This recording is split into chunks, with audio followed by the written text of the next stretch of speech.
Hey there. So, my name's Juna, and today I want to talk about one of my favorite topics, which is anger.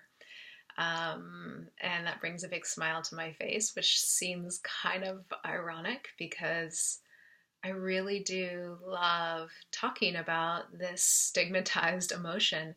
I think in large part because it is something that's seen as ugly and bad and primitive and wrong. And I love what happens when we bring to the surface these things that we like to relegate to the shadows. And when we do bring these things to the surface and we can get curious about them and get to know them and create a relationship with them, I love seeing the transformation that happens. And that certainly has happened in my life, and has had a huge impact in my sense of self and my level of embodiment. So I feel excited to explore this topic today.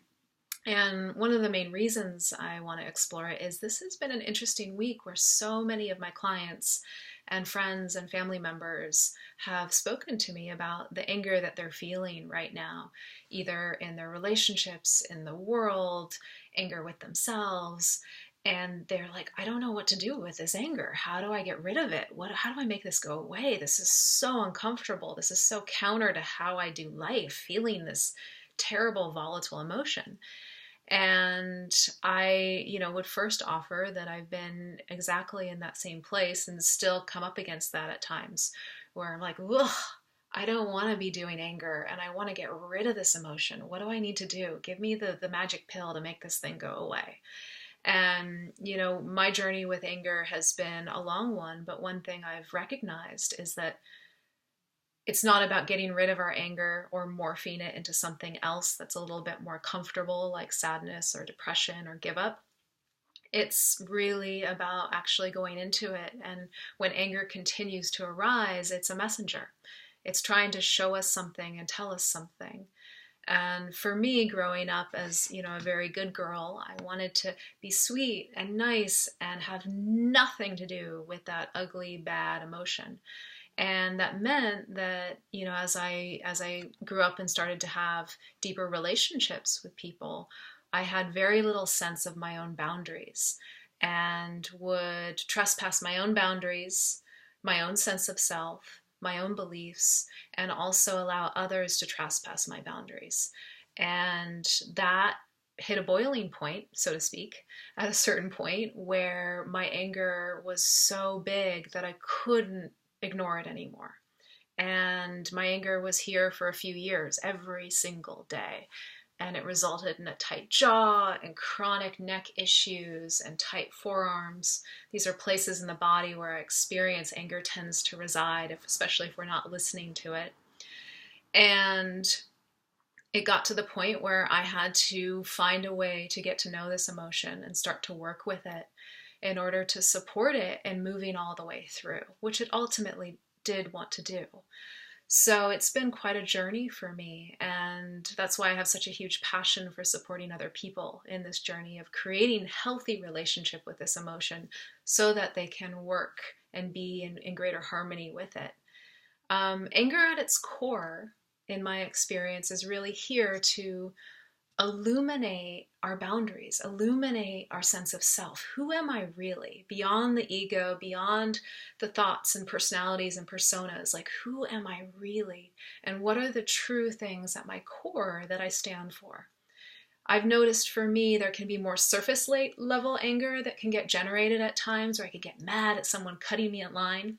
That feels like more ego identified anger, more personality, persona identified anger. But the kind of anger that I'm really excited about is that core level anger that arises almost like a volcano from the center of our being, that's here to illuminate our sense of self, that which we most love, that which we hold most sacred, that which we need to take a stand for and protect and nurture. So that's the kind of anger that really excites me. And the key thing when anger arises is out of all the other emotions, it has the strongest impetus to act.